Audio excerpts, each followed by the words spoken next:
अच्छा ठीक है, बायोरिएक्टर्स याद है तुम लोगों को?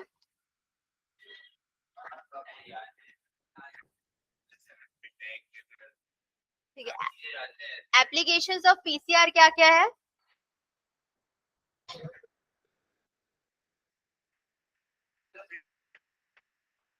सबसे पहले डायग्नोसिस ऑफ पैथोजन रहेगा, उसके बाद स्पेसिफिक म्यूटेशन के लिए डीएनए फिंगरप्रिंटिंग, माइक्रो ऑर्गेनिज्म, और किसके लिए? प्रीनेटल डायग्नोसिस के लिए रहेगा। प्रीनेटल मतलब बिफोर बर्थ फीटस का डायग्नोसिस के लिए यूज हो रहा है। हाँ, इंसर्शन ऑफ रिकॉम्बिनेंट डीएनए वाला, उसमें क्या क्या प्रोसेस था?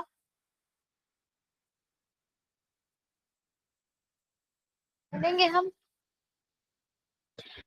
सबसे पहले क्या क्या किया जाता है प्रोसेस में, तो रेसिपिएंट को सबसे पहले कॉम्पिटेंट बनाया जाता है, उसके बाद क्या किया जाता है? रिकॉम्बिनेंट डीएनए बियरिंग जो जीन रहेगा वो क्या किया जाएगा? ट्रांसफर किया जाएगा इकोलाई सेल्स में।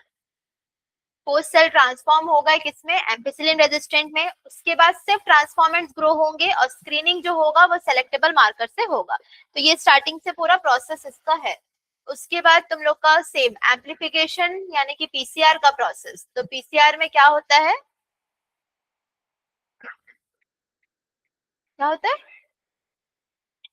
वो तो प्रोसेस है, डीनेचुरेशन, एनीलिंग और क्या है? एक्सटेंशन है। लेकिन उसका मेन मैं ये पूछ रही हूँ कि क्या क्या चीजें, हाँ वो तो ठीक है, क्या क्या होता है उसमें ये पूछ रही हूँ, मेन उसका प्रिंसिपल क्या है?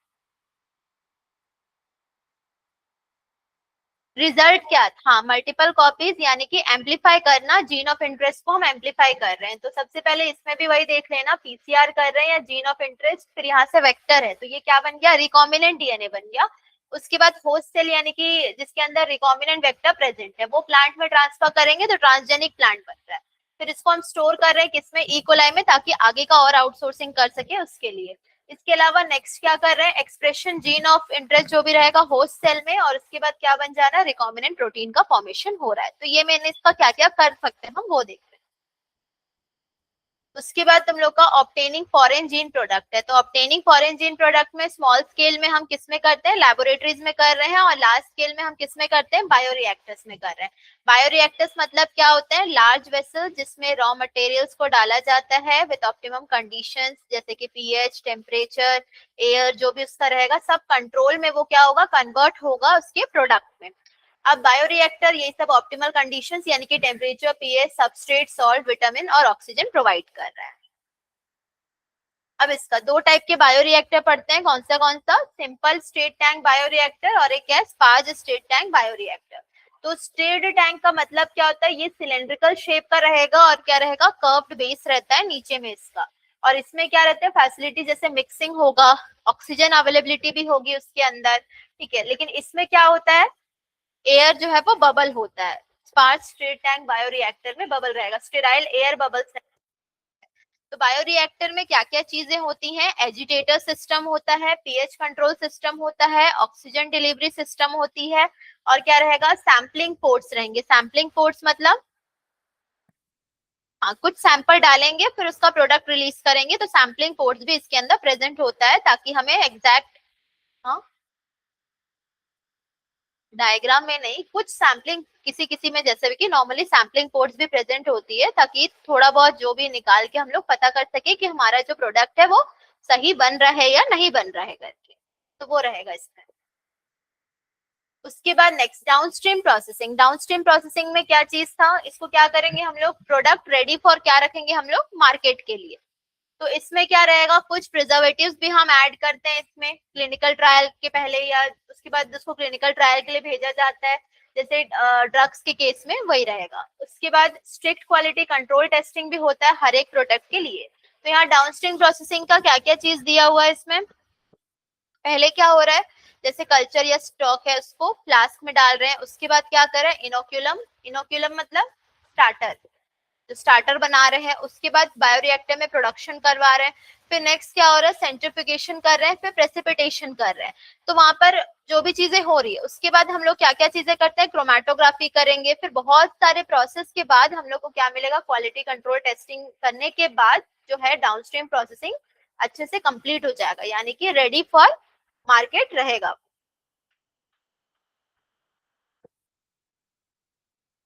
इसमें कौन सा है, जैसे कि जीएम प्लांट वगैरह रहेगा, ठीक है, जैसे सॉइल और water remediation, environment, agriculture, health care और क्या है इंडस्ट्रीज में इसके एप्लीकेशंस है।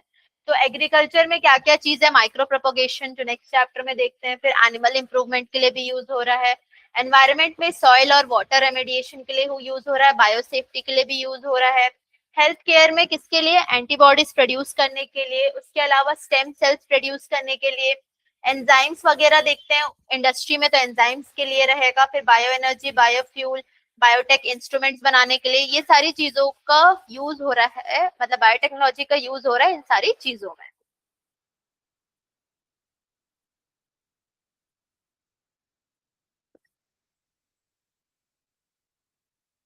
तो हम लोग अब स्टार्ट करते हैं एप्लीकेशंस का। तो एप्लीकेशंस में क्या क्या चीजें हैं, environmental production, food industry, chemical industry, medicine, सब जगह क्या होता है बायोटेक्नोलॉजी का यूज हो रहा है। और उसके बाद नेक्स्ट हम लोग क्या क्या चीजें देखेंगे, इसका प्रोडक्शन क्या हो रहा है क्या नहीं हो रहा है। इंट्रोडक्शन, बायोटेक्नोलॉजी क्या होता है, बायोटेक्नोलॉजी क्या होता है,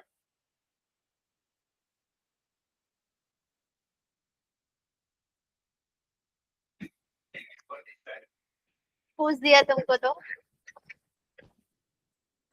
एप्लीकेशंस ऑफ बायोटेक्नोलॉजी में क्या क्या चीज है, जैसे एप्लीकेशंस में तुम ये सब लिखोगे कि biotechnology deals with industrial application, सारी चीजें, ठीक है, फार्मास्यूटिकल इंडस्ट्री के लिए भी यूज होगा, एग्रीकल्चर इंडस्ट्री के लिए, सारी चीजों के लिए यूज होगा, वो लिखना है इसमें एप्लीकेशंस में।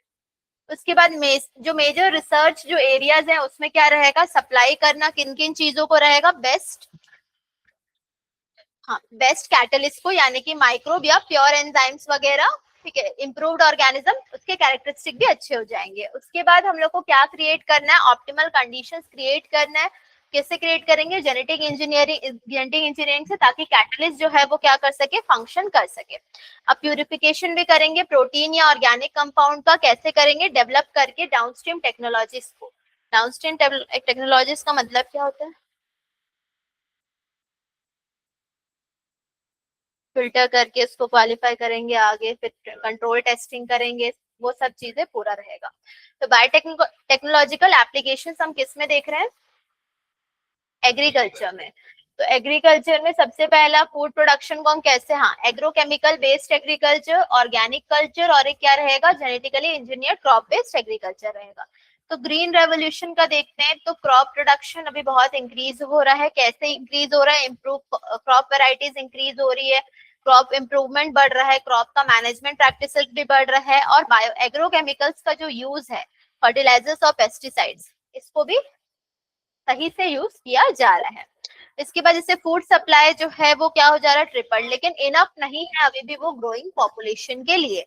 तो एग्रोकेमिकल्स जो है वो बहुत एक्सपेंसिव थे फार्मर्स के लिए अफोर्ड करने के लिए, तो जो इंक्रीज इन यील्ड था विद इंक्रीजिंग वेराइटीज जो भी है वो पॉसिबल नहीं थे, किसके साथ, कन्वेंशनल ब्रीडिंग के साथ, यानी कि नॉर्मल जो ब्रीडिंग कर रहे थे उनके साथ वो जो तुम ट्रेडिशनल बोल सकते हो उसके साथ वो नहीं हो पा रहा था। तो वो लोग क्या करने लग गए, क्रॉप इम्प्रूवमेंट प्रैक्टिसेस यानी कि बायोटेक्नोलॉजी का यूज करने लग गए और हाइब्रिड वेराइटीज को डेवलप करने लग गए।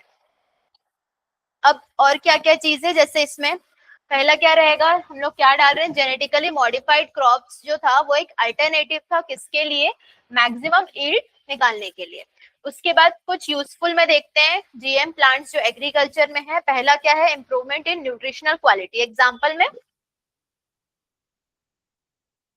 हाँ गोल्डन राइस में कौन सा रहता है, उसके बाद बेटर नाइट्रोजन फिक्सेशन रहेगा और टॉलरेंट टू अबायोटिक स्ट्रेसेस, ये सारे प्लांट जो है वो ऐसे ही रहेंगे, कोल्ड, ड्रट, सॉल्ट और हीट से बचेंगे।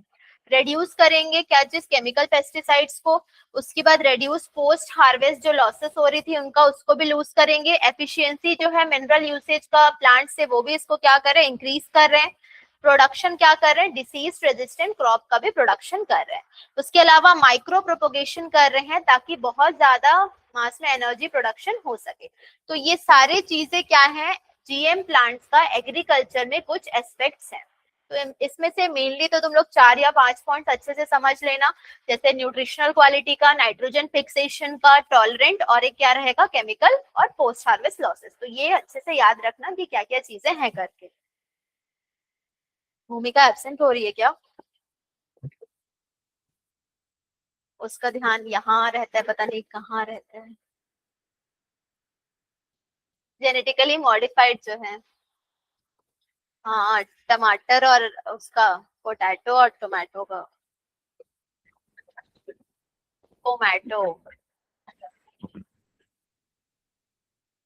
जल्दी क्या? टमाटर ऊपर और आलू नीचे। तो वो है उसका। उसके बाद नेक्स्ट देखना, पेस्ट रेजिस्टेंट जितने भी प्लांट्स हैं, तो बायोटेक्नोलॉजी एग्रीकल्चर में जो रहेगा उसमें यूजफुल रहेगा।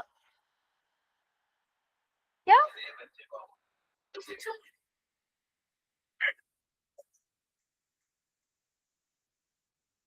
ठीक है।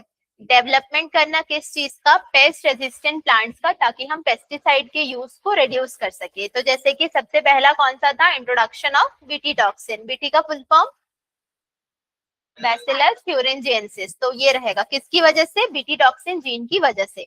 तो यहाँ बीटी टॉक्सिन जीन जो है उसका काम क्या था? उसका प्रोसेस क्या था?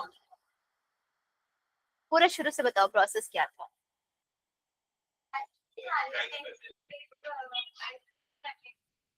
आइसोलेट।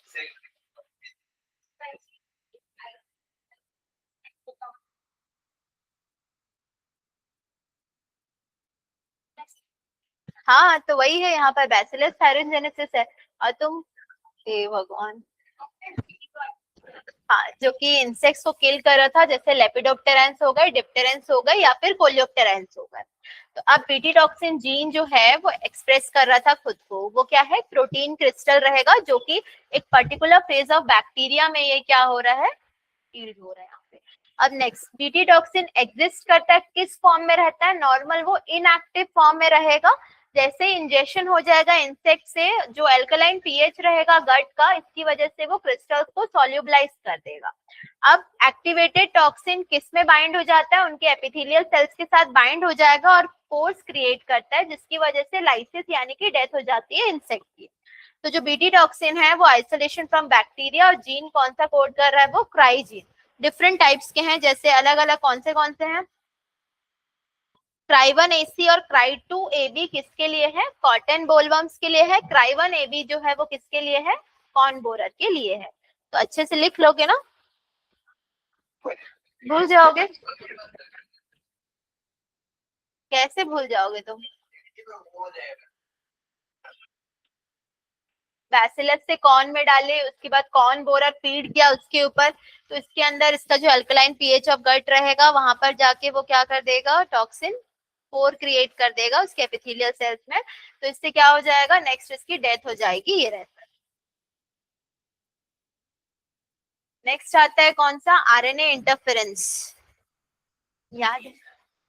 हाँ, साइलेंसिंग ऑफ एमआरएनए जो रहेगा वो है।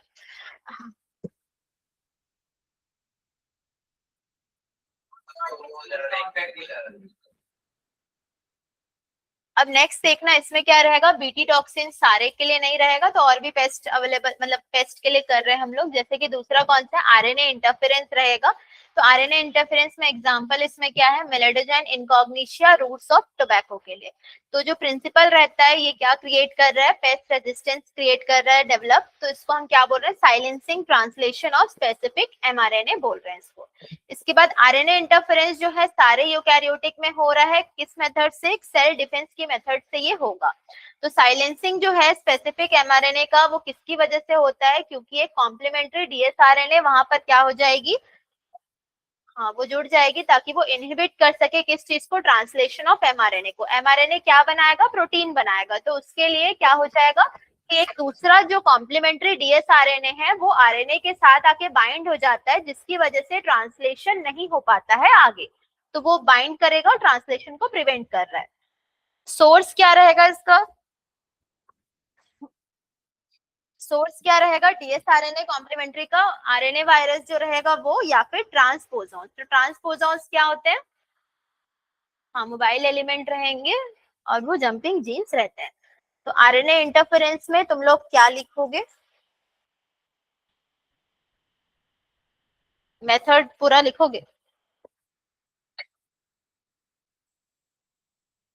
तो सबसे पहले वेक्टर कौन सा यूज होता है इसमें? एग्रोबैक्टीरियम के वेक्टर यूज होंगे। अब निमेटोड स्पेसिफिक जो भी जीन रहेगा उसको हम होस्ट प्लांट में इंट्रोड्यूस करवा रहे हैं। तो डीएनए जो भी इंट्रोड्यूस हो रहा है उसके अंदर वो दो तरीके का आरएनए प्रोड्यूस करेगा, एक सेंस आरएनए और दूसरा कौन सा, एंटी सेंस आरएनए प्रोड्यूस करेगा होस्ट में। जो सेंस और एंटी सेंस आरएनए एक दूसरे से क्या है, कॉम्प्लीमेंट्री है। तो ये क्या बना रहा है, डबल स्ट्रैंडेड आरएनए का फॉर्मेशन कर रहा है, तो इससे आरएनए इंटरफेरेंस इनिशिएट हो रहा है। अब जब निमेटोड क्या करता है, इस प्लांट में इन्फेस्ट यानी कि अटैक कर रहा है, तो निमेटोड जो जीनोम रहेगा वो वहां पर प्रेजेंस, जो ये प्रेजेंस है डीएस आरएनए, तो इससे क्या हो जाएगा, वो साइलेंस कर देगा एमआरएनए को, किसके, निमेटोड को, जिसकी वजह से आरएनए इंटरफेरेंस हो रहा है। अब पैरासाइट जो है वो सरवाइव नहीं कर पाएगा उसके अंदर, जिसकी मतलब जो कि एक्सप्रेस कर रहा है और आरएनए से प्रोटीन में कन्वर्ट कर रहा है। तो यहाँ पर जितने भी ट्रांसजेनिक प्लांट्स हैं इसी तरीके से पैरासाइट से प्रोटेक्टेड रहते हैं। तो मेन इसका प्रिंसिपल क्या रहेगा,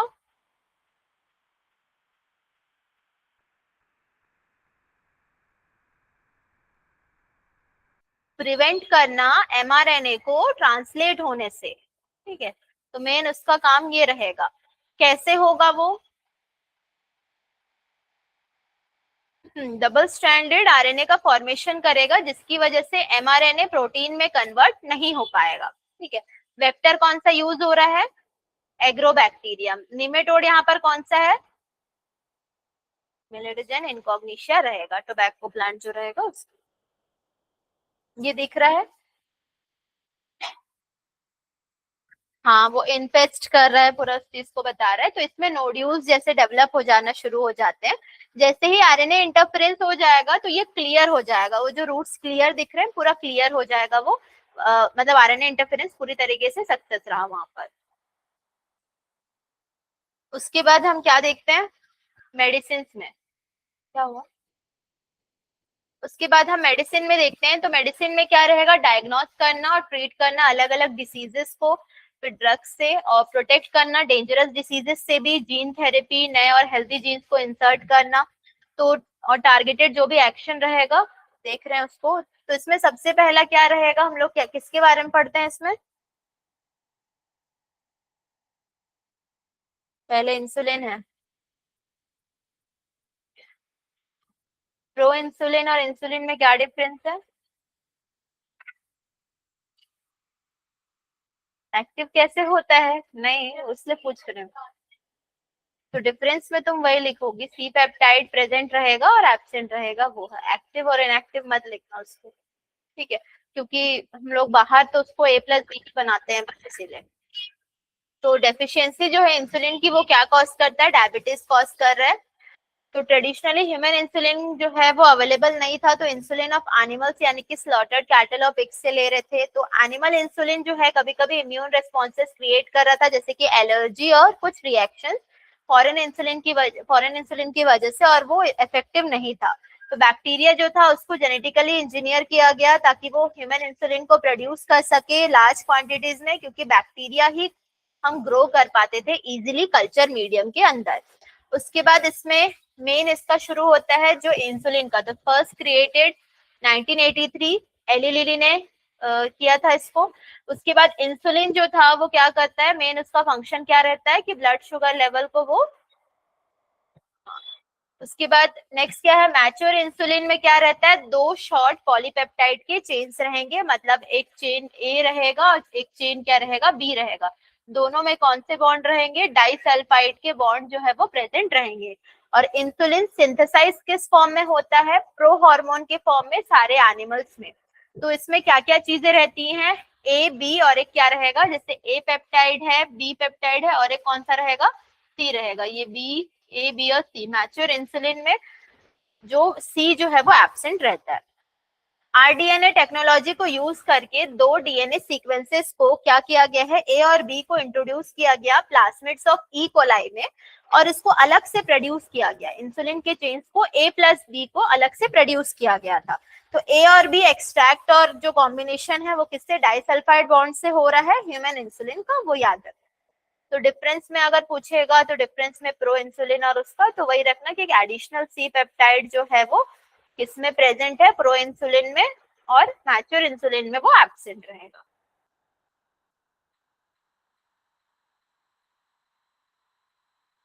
इसका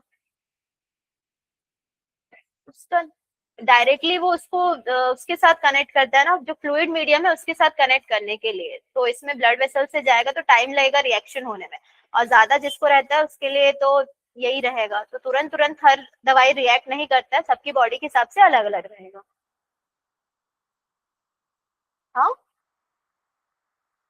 कौन, इंसुलिन? ये अलग से बना रहे हैं इसको रिकॉम्बिनेंट की वजह से, तो ये प्रोटीन हर, तुम सोचो कि हमारी बॉडी में बहुत सारी प्रोटीन है, तो सारे प्रोटीन डाइजेस्ट हो जाते हैं या कुछ मसल बिल्डिंग के लिए भी अवेलेबल अवेलेबल रहता है? प्रोटीनेज नहीं है ना यहाँ पर हर जगह, तो पूरी बॉडी में तो वो प्रेजेंट नहीं है। तो ये प्रो इंसुलिन का स्ट्रक्चर रहेगा, और एक क्या रहेगा, ये मैच्योर इंसुलिन का स्ट्रक्चर है, और फ्री सी पेप्टाइड अलग से।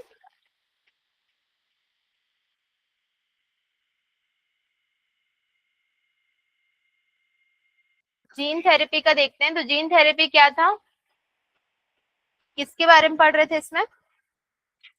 हाँ, एडीए डेफिशिएंसी रहेगा, एडीए मतलब एडिनोसिन डीअमाइनेज, वही लिखना मत, डी आई नहीं है, डी ई है, ठीक है। हाँ, तो इसमें क्या रहेगा, इंसर्ट होगा सेल्स में और टिश्यूज में ताकि डिसीज को ट्रीट कर सके। प्रिंसिपल इसका क्या रहेगा, नॉर्मल जीन को जब हम इंसर्ट कर रहे हैं इंडिविजुअल सेल में या एम्ब्रियो में जिसमें जीन डिफेक्ट है, तो नॉर्मल जीन जो है वो सारा फंक्शन जो है और सारी चीजों को नॉन फंक्शनल जीन का कंपेंसेट कर रहा है। तो यहाँ पर फर्स्ट क्लिनिकल जीन थेरेपी 1990 में किसको दिया गया था, 4 year old girl with adenosine deaminase की डेफिशिएंसी। तो इनिशियली क्या होता था कि जो ट्रीटेड बोन मैरो ट्रांसप्लांटेशन होता था, या फिर क्या होता था, एंजाइम रिप्लेसमेंट थ्योरी होता था, थेरेपी होता था। अभी जो है वो जीन थेरेपी किया जा रहा है, यानी कि एडिनोसिन डीअमाइनेज का किया जाएगा। तो अब नेक्स्ट क्या है, एडीए डेफिशिएंसी डिसऑर्डर क्या है, हेरिडिटरी डिसऑर्डर है। किसकी वजह से होता है, जीन जो कि एडिनोसिन डीअमाइनेज को मतलब बना रहा है उसको क्या कर रहा है, उसको डिलीट कर रहा है। तो जो एंजाइम एडिनोसिन डीअमाइनेज है वो हमारे इम्यून सिस्टम के फंक्शन के लिए बहुत ज्यादा इंपॉर्टेंट है। तो जीन थेरेपी में क्या किया जाता है, लिम्फोसाइट्स जो है किससे, ब्लड से उसको आइसोलेट करते हैं और हम ग्रो करवाते हैं कल्चर मीडियम के अंदर। उसके बाद जो फंक्शनल एडीए है या सीडीएनए है उसको हम लिम्फोसाइट्स में इंट्रोड्यूस करवाते हैं, किससे, एक रेट्रोवायरल वेक्टर के थ्रू, और वापस पेशेंट में उसको रिटर्न करवा देते हैं। तो लिम्फोसाइट्स में क्या रहता है, शॉर्ट लाइफ स्पैन रहता है, तो जेनेटिकली इंजीनियर्ड लिम्फोसाइट्स जो है वो पेशेंट्स में इंट्रोड्यूस करते हैं। अब अगर जीन आइसोलेट किया जा रहा है बोन मैरो सेल से जो कि एडीए को प्रोड्यूस कर रहा है सेल्स में एम्ब्रियोनिक स्टेज में, तो वो फिर क्या रहेगा, परमानेंट क्योर रहेगा। तो परमानेंट क्योर का क्वेश्चन अलग आ सकता है, तो परमानेंट क्योर में अगर रहेगा तो क्या लिखोगे, बोन मैरो से निकाल के फिर उसको एडीए डेफिशिएंसी को कंप्लीट कर रहे हैं तो फिर एम्ब्रियोनिक स्टेज में ही, तो वो एक क्या रहेगा, परमानेंट क्योर रहेगा। नहीं तो इसमें क्या रहेगा, बार बार हमें लिम्फोसाइट्स बाहर निकाल के फिर करना पड़ेगा उसको, जीन थेरेपी का जो रहेगा। जैसे कि यहाँ पर देख लो, इसमें सबसे पहला क्या रहेगा, सेल को पेशेंट से निकाल लिए, निकालने के बाद क्या किए, इसको हम लैब में वायरस जैसे जो अल्टर कर रहा है उससे प्रोड्यूस कर रहे हैं, फिर जीन इंसर्ट कर रहे हैं किसमें, वायरस में। उसके बाद नेक्स्ट क्या है, अल्टर्ड वायरस जो है वो पेशेंट के सेल के साथ मिक्स कर रहा है। उसके बाद सेल जो है वो जेनेटिकली पूरी तरीके से ऑल्टर हो चुका है। अब जो ऑल्टर्ड जितने भी सेल्स हैं उसको पेशेंट बॉडी में हम वापस डाल दे रहे हैं। तो ये ऑल्टर्ड सेल मतलब जो चेंजेस आ रही है सेल्स के अंदर, ये तो ये अब डिजायर्ड प्रोटीन को यूज करेगा। तो ये पूरा प्रोसेस रहेगा किसका, जीन थेरेपी का। के बाद नेक्स्ट देखते हैं हम लोग क्या, मॉलिक्यूलर डायग्नोसिस। मॉलिक्यूलर डायग्नोसिस में क्या क्या चीजें हैं, ठीक है। तो इसमें मतलब हम क्या कर रहे हैं, डिसीज को चेक कर रहे हैं, मॉनिटर कर रहे हैं, जो भी रिस्क रहेगा उसको उसके हिसाब से कौन सी थेरेपी बेस्ट सूटेड है उसको दिया जा रहा है। तो सबसे पहले ट्रीटमेंट देखते हैं वो इफेक्टिव हो रहा है कि नहीं। तो अर्ली डायग्नोसिस रहेगा, हम अच्छे से देखेंगे कि क्या क्या चीजें इसमें इंपॉर्टेंट है। तो पहला कन्वेंशनल मेथड क्या क्या चीजें, जैसे सीरम को हम और यूरिन एनालिसिस करते हैं, दो चीजें। तो अर्ली डिटेक्शन हो जाता है डिसीजेस का, तो ये पॉसिबल नहीं है ये दो चीज से। उसके बाद अर्ली डायग्नोसिस में जैसे एडवांस मॉलिक्यूलर डायग्नोसिस है, कौन से रिकॉम्बिनेंट डीएनए टेक्नोलॉजी, पीसीआर रहेगा, और एक एलिसा एंजाइम लिंक्ड इम्यूनोसॉर्बेंट ऐसे। तो ये तीनों चीजों से हम मॉलिक्यूलर डायग्नोसिस पहले कर सकते हैं। फिर कन्वेंशनल मेथड में डायरेक्ट क्या है, प्रेजेंस ऑफ पैथोजन को डिटेक्ट करना। जब डिसीज अच्छे से एस्टैब्लिश हो गया और डिसीज जो है वो प्रोड्यूस हो रहा है, सिम्टम्स बहुत ज्यादा प्रोड्यूस कर रहा है, पैथोजन हाई रहेगा बॉडी में, तो ये सब। लेकिन अर्ली में ये सारी चीजें पॉसिबल नहीं रहती है, सीरम और यूरिन एनालिसिस जो है वो नहीं रहेगा। उसके बाद नेक्स्ट हम क्या देखते हैं इसमें, सिग्निफिकेंस। सिग्निफिकेंस क्या है इसका, इंपॉर्टेंस क्या है। तो इसका इंपॉर्टेंस क्या क्या है, जैसे पीसीआर है वो क्या डिटेक्ट करता है, पैथोजेंस को किस तरीके से, मतलब लो कंसंट्रेशन में भी वो डिटेक्ट करता है। अगर इसमें क्या रहेगा, न्यूक्लिक एसिड जो है पैथोजन का उसको एम्प्लीफाई करके उसको डिटेक्ट कर रहा है। उसके बाद एचआईवी को भी डिटेक्ट करेगा, ह्यूमन इम्यूनो डेफिशिएंसी वायरस को भी, सस्पेक्टेड पेशेंट्स में म्यूटेशंस को भी कर रहा है डिटेक्ट, कैंसर पेशेंट्स में, और जेनेटिक डिसऑर्डर्स को भी कर रहा है। उसके अलावा पीसीआर को क्या चाहिए, सिंगल स्ट्रैंडेड डीएनए या आरएनए जो कि किसके साथ रहे, रेडियो एक्टिव मॉलिक्यूल के साथ, ताकि वो हाइब्रिडाइज कर सके उसकी कॉम्प्लीमेंट्री डीएनए। ठीक है, तो ये रहेगा। उसके बाद और एक क्या रहेगा, नेक्स्ट स्टेप में इसका ऑटो रेडियोग्राफी रहेगा। तो क्लोन अगर म्यूटेशन कर रहा है जो कि हमारे फोटोग्राफिक फिल्म में अपीयर नहीं होगा, तो फिर वो भी क्या कर रहा है, मतलब अपीयर नहीं हो रहा है, म्यूटेटेड जीन जो रहेगा वो। तो ये सारा सिग्निफिकेंस या फिर इंपॉर्टेंस रहेगा इसका। तो प्रिंसिपल इसमें पीसीआर का जैसे सैंपल ले रहे हैं, डीएनए प्रिपरेशन कर रहे हैं, उसके बाद हम क्या करते हैं, एम्प्लीफिकेशन करते हैं, फिर सिस्टम इसमें डिटेक्ट होता है किसमें है किसमें नहीं है।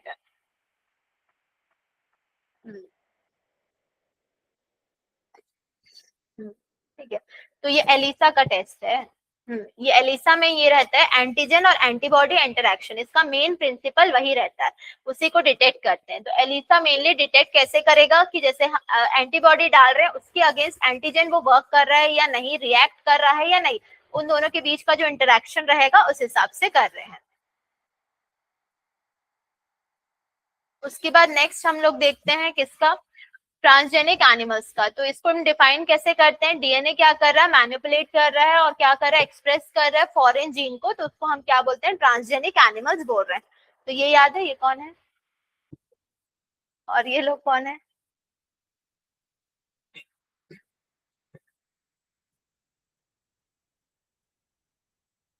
रीजंस क्या क्या है, रीजंस क्या क्या है हम ट्रांसजेनिक एनिमल्स को प्रोड्यूस कर रहे हैं, हो गया।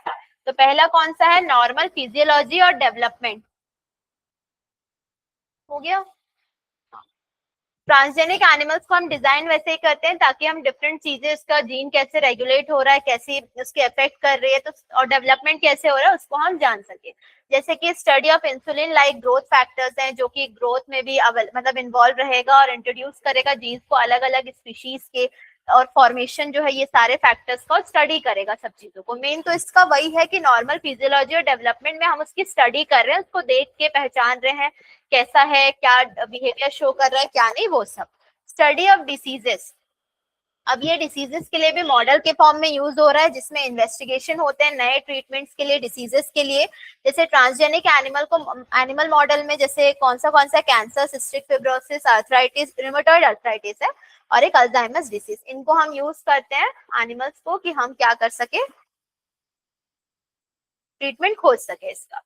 उसके बाद और क्या है, बायोलॉजिकल प्रोडक्ट्स में, बायोलॉजिकल प्रोडक्ट्स में क्या है, प्रोडक्ट्स जो कि लिविंग ऑर्गेनिज्म से प्रोड्यूस हो रहा है, कुछ क्या है मेडिसिन एक्सपेंसिव होंगे, तो ट्रांसजेनिक एनिमल्स को हम क्या कर रहे हैं, उसको क्रिएट कर रहे हैं ताकि क्या कर सके, जो एक पर्टिकुलर प्रोडक्ट के लिए ही प्रोड्यूस करे और उसी चीज को वो इंड्यूस कर सके, तो डिजायरेबल प्रोडक्ट हमें मिल जाएगा। जैसे ह्यूमन प्रोटीन है, कौन सा है, अल्फा 1 एंटीट्रिप्सिन रहेगा, ये किसको ट्रीट करता है, एम्फाइसेमा को ट्रीट कर रहा है।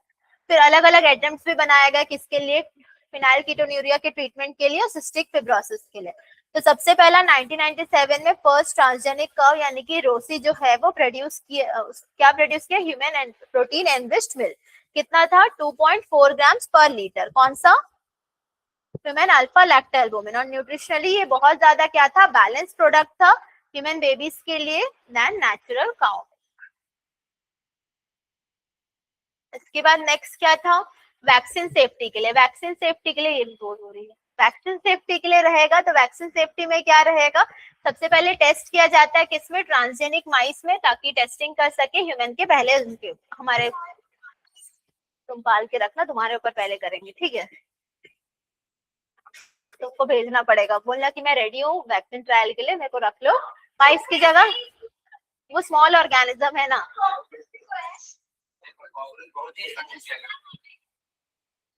चूहे क्यूट होते हैं, कॉकरोच क्यूट नहीं होते ना। तुम ना व्हाइट कॉकरोच बनाना, ठीक है, व्हाइट कॉकरोच बनाना। हो गया बस। हाँ, अब नेक्स्ट देख लो कि सेफ्टी हो जाएगी तो नेक्स्ट बैच वैक्सीन का डेवलप होना शुरू हो जाएगा। फिर केमिकल सेफ्टी में क्या रहेगा, ट्रांसजेनिक एनिमल जो भी इंट्रोड्यूस हो रहा है जीन्स के साथ, इससे वो क्या बन जा रहा है, मोर सेंसिटिव बन जा रहा है, किससे, नॉन ट्रांसजेनिक से भी। फिर उसको हम एक्सपोज कर रहे हैं किसमें, टॉक्सिक सब्सटेंसेस पे, फिर उसका इफेक्ट को हम स्टडी कर रहे हैं। फिर उसके बाद टॉक्सिसिटी टेस्टिंग भी उसी में ही हो रही है, जिससे हमें रिजल्ट्स मिल रहे हैं कम टाइम में। तुम्हारे ऊपर रिएक्ट करेंगे ना, तुम्हारे बॉडी में बहुत सारी चीजें रहेंगी, वो अलग अलग। तुम इसके बीच में आ जाना, ठीक है, करते हैं।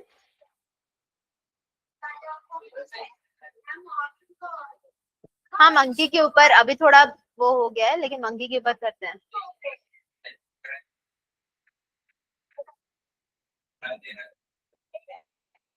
चूहे हैं, या तुम पालती हो या फिर है।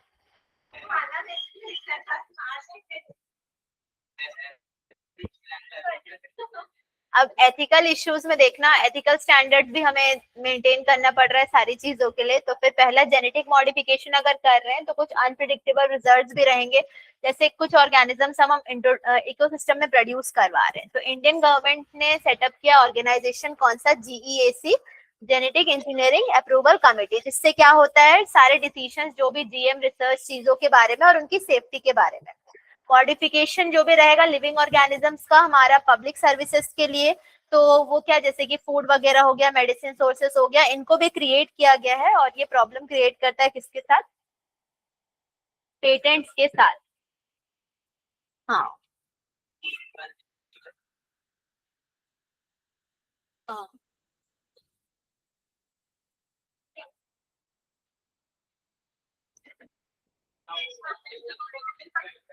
हम्म। तो उसमें सबसे पहले वही देखते हैं, बासमती राइस का जो देख रहे हैं, तो उसके बाद 1997 में अमेरिकन कंपनी को पेटेंट मिल गया था किसके ऊपर, बासमती राइस में, क्योंकि यूएस पेटेंट और ट्रेडमार्क ऑफिस से। उसके बाद इससे वो कंपनी जो है वो नए वेराइटीज ऑफ बासमती जो है यूएस और अब्रॉड में बेच रही थी। तो ये जो नया वेराइटी है बासमती का, वो डिराइव किससे हुआ था, crossing with semi dwarf varieties, और उसको हम एक इन्वेंशन क्लेम कर, मतलब उसको इन्वेंशन या नॉवेल्टी को क्लेम किया गया उसमें। उसके बाद पेटेंट से क्या हुआ कि नए उसके जो भी फंक्शनल इक्विवेलेंट्स हो गए, या फिर दूसरे जो लोग हैं वो रिस्ट्रिक्ट हो गए कि हम नहीं बेच सकते बासमती राइस को भी देख लो।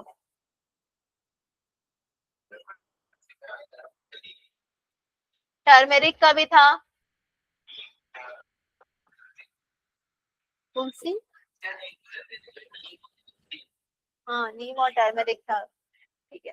उसके बाद बायोपायरेसी मतलब क्या होता है, use of bio resources by multinational companies and other organisation without proper authorisation, किससे, कंट्रीज या फिर लोगों से जो भी उसके साथ है, ठीक है। तो मतलब बिना किसी कंपेंसेटरी पेमेंट के। अब नेक्स्ट, डेवलप कंट्रीज जो भी है पेटेंट कर रही है नॉलेज और रिसोर्सेज को। इंडस्ट्रियलाइजेशन जो भी रह रहा है, उससे क्या हो रही है कि जो भी पुअर रहेगा बायोडाइवर्सिटी में, उसको ट्रेडिशनल नॉलेज नहीं है कि हम कैसे डेवलप करें। जैसे पहले से हमको सारी चीजें पता है, लेकिन हमें करना क्या है, पेटेंट कैसे करना है, वो हमें पता नहीं होता। तो नॉलेज जो भी रहेगा बायो रिसोर्सेज से, उसको एक्सप्लॉइट किया जाता है और मॉडर्न एप्लीकेशन उसके लिए अप्लाई किया जाता है। उसको क्यों किया जाता है, ताकि हम टाइप सेव कर सके और क्या कर सके, कमर्शलाइजेशन कर सके उसका। Patenting mafia.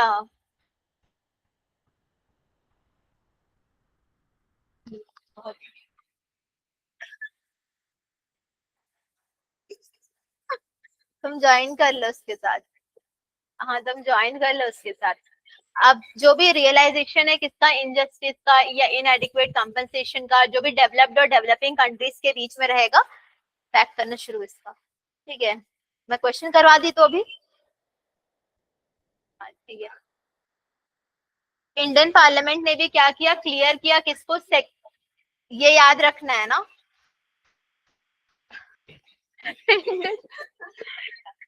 इंडियन पार्लियामेंट ने क्लियर किया था second amendment of Indian patent bill में कि सारे इश्यूज को कंसिडर किया जाए किसमें, पेटेंट, हाँ, पेटेंट टर्म्स इमरजेंसी प्रोविजंस में। और रिसर्च में, और डेवलप किया जाए इनिशिएटिव। दिखाऊं?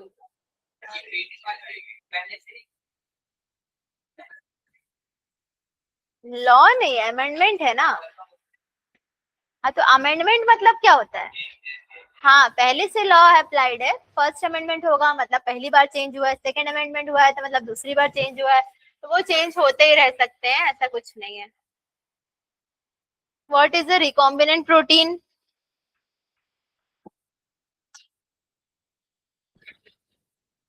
What is a recombinant protein? दो चीजें मिक्स होके बनता है। नहीं, ये बोल रही है, ठीक है, एक काम करना, तुम्हारा एक लेंगे और एक तुम्हारे माइस का लेंगे उसको ज्वाइन कर देंगे, और किसमें डालेंगे ये भी बता दो उसके। ठीक है, तो यहाँ पर वेक्टर रहेगा, होस्ट रहेगा, मतलब वेक्टर रहेगा, और एक क्या रहेगा, जीन ऑफ इंटरेस्ट जो रहेगा उसके साथ कर रहे हैं। मैं होस्ट बोल रही हूँ तो तुम भी होस्ट बोल रहे हो साथ में। हाँ, फिर वो उसके name the components of a bioreactor must process to achieve the desired product. क्या क्या चीज है?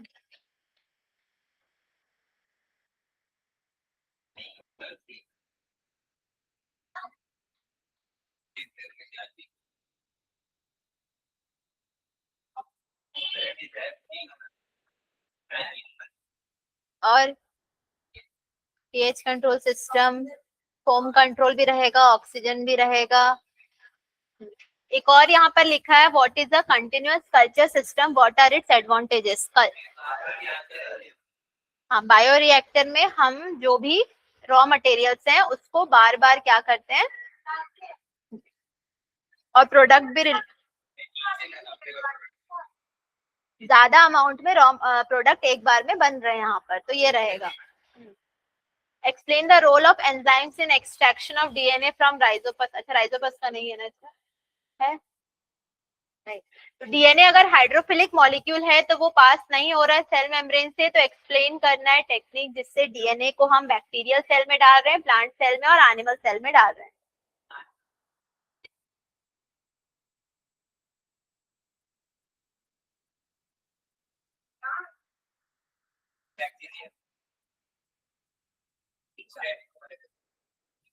हीट शॉक है, रेट्रोवायरस वायरस है, और वो बैक्टीरिया भी बता रहा है, ठीक है। Describe two methods of selection of recombinants bacteria. Competent host का एक है, और एक दूसरा कौन सा है? स्क्रीनिंग। नॉन रिकॉम्बिनेंट रिकॉम्बिनेंट्स को अलग कर रहा है स्क्रीनिंग में। हाँ तो वही ना, इसमें तो वही पूछा ना, सिलेक्शन ऑफ रिकॉम्बिनेंट्स वही तो पूछ रहे हैं, स्क्रीनिंग वही है। तो सेलेक्टेबल मार्कर को हम यूज करते हैं सेक्शन ऑफ रिकॉम्बिनेंट किसके हिसाब से, on the basis of ability to produce colour in presence of chromogenic substrate. Name the mechanism. insertional inactivation. Which enzyme is involved in production of color? Beta galactosidase. How is it advantageous over using antibiotic resistance gene as a selectable marker? हाँ, culture वाला जो system था उसमें बार बार करना पड़ रहा था। क्या उतना तो केमिस्ट्री का क्लास आधा कर लिए वहां पे तुम लोग?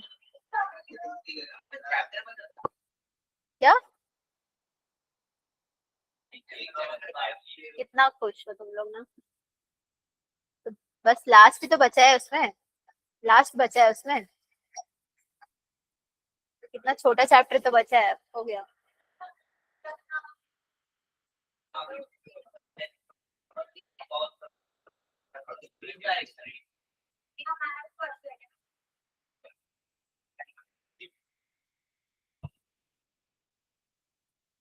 ठीक है सर, प्राइस टेस्ट में पॉज नहीं लगाएंगे, टेस्ट पे पॉज लगाएंगे।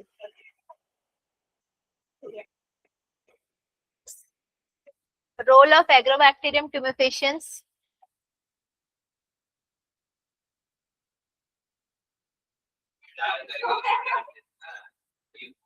उसी का ये वेक्टर का ही रहेगा, इसमें मेन रहेगा, रोल नहीं रहेगा। वो काम कर रहा है पर डीएस आरएनए बन रहा है, वो सब डालना है इसमें। ये बस बस हो गया हो गया। ये वाला क्वेश्चन देख लो। A mixture of fragmented DNA was electrophoresed in an agarose gel after staining the gel with illusion ethidium bromide. Sorry, no DNA bands were observed. What could be the reason?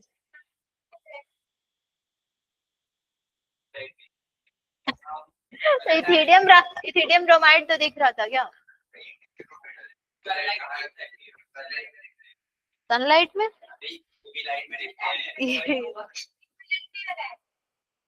UV light नहीं लगाए थे।